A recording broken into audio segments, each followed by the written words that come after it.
Hey everyone, welcome to episode 6 of Winter is Taking Forever. I'm Daniel. I'm Michael. We're going to talk about Game of Thrones.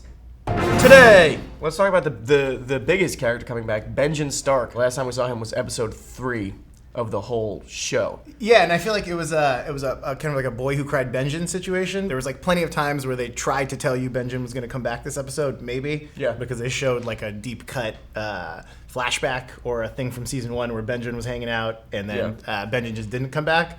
So I felt like it was a nice way to like actually surprise us with Benjen. They're so bad about the previously on because it's like they show you Hodor dying and they show you things that just happened and then also like, so long, Uncle Benjen. Yeah, and he just rides out. It's like, oh yeah, okay, I'll remember him now. That matters. My favorite part about bringing Benjen back was their consistency of accents because he dropped like a mother.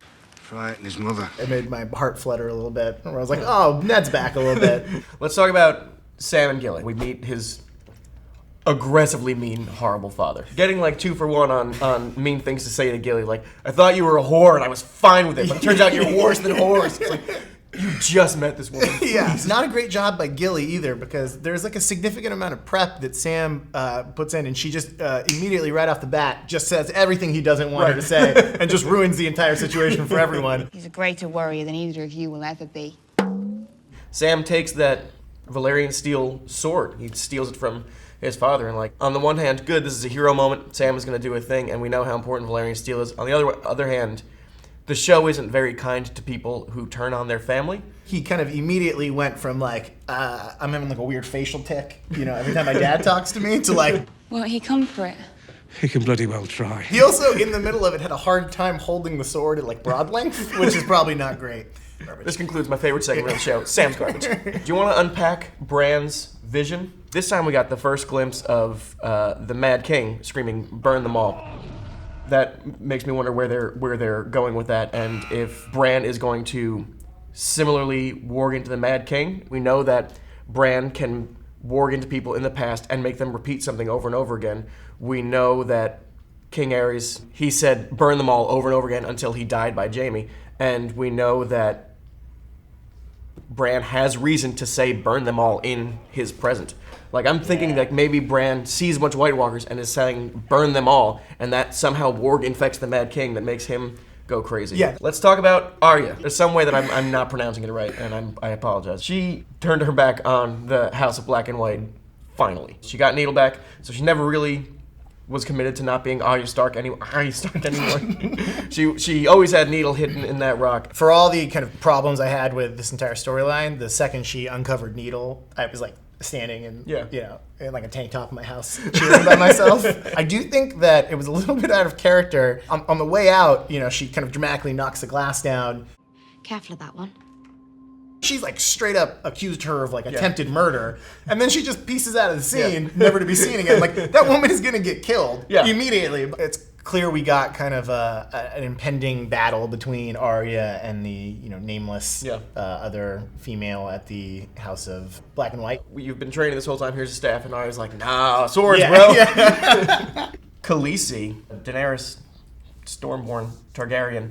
Like 3 weeks ago, when she's in the field wearing the dirty dress and dropping earrings and things like that, she can't. Drogon's like just eating sheep randomly and flying away and doing whatever he wants to do. And then suddenly, the wind blows, and she rides off, and she's riding Drogon again. Yeah. And now she's like a dragon master. That would have been incredibly useful 2 weeks ago if you could just summon a dragon and fly away wherever you wanted to fly away. Yeah, they're pretty inconsistent with her control, her bond with Drogon. She gets her dragon, she finds her dragon, Drogon, and then does this big speech that is very similar to the one that Khal Drogo gave a couple years ago when he pledged to get her the Iron Throne. If I'm one of those Dothraki, I would be like, stop selling. Remember when you burnt all our Khals? Yeah. Like, walked through flames naked? I was on board. We're spending so much time with Dany, but I wonder if that's going to be one of like the biggest misdirects of the show, that she's going to just eventually die and not matter. Or is she eventually going to become a villain? Because she's got a lot of the flashes of the Mad King. That is one of the other reasons they could have shown that flashback today. Is like, hey, remember that there's like crazy in her bloodline. And now here she is doing either a very rousing or very terrifying speech. That's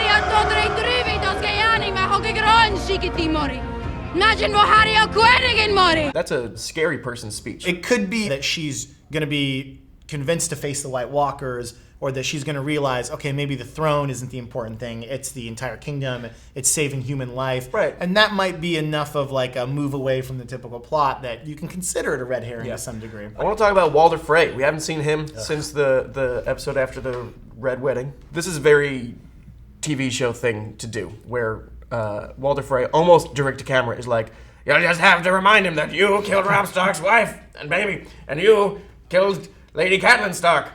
And they didn't also remember the wedding was for Edmure. Come here, Edmure. It was you. So are we all caught up now? Okay, good. They had enough scenes of him like slapping the butt of like a 13-year-old cousin. No, he reminds me of like Jabba the Hutt a little bit. I'm just like, he's like pawing all of the time. I've never seen a character more primed for comeuppance than Walder Frey. He's gonna get his soon with all of these like badass Starks coming back into the situation. What does it mean that Benjen Stark is alive? There is just no way that you have Benjen and you don't have any sort of interaction between him and Jon. They're close enough proximity-wise. It seems to be that Jon's path is to reclaim the North in the name of the Starks.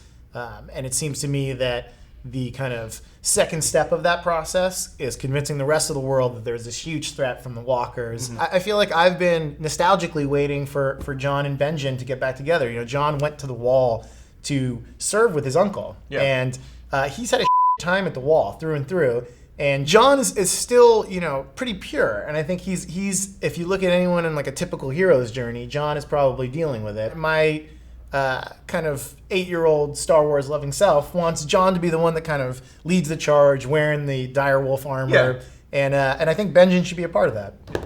Predictions. I think the show was clearly setting up, and you talked about this off camera, the meeting of Euron Greyjoy and Dany, because 2 weeks ago he told all his men, build me 1,000 ships right now, go home and do it.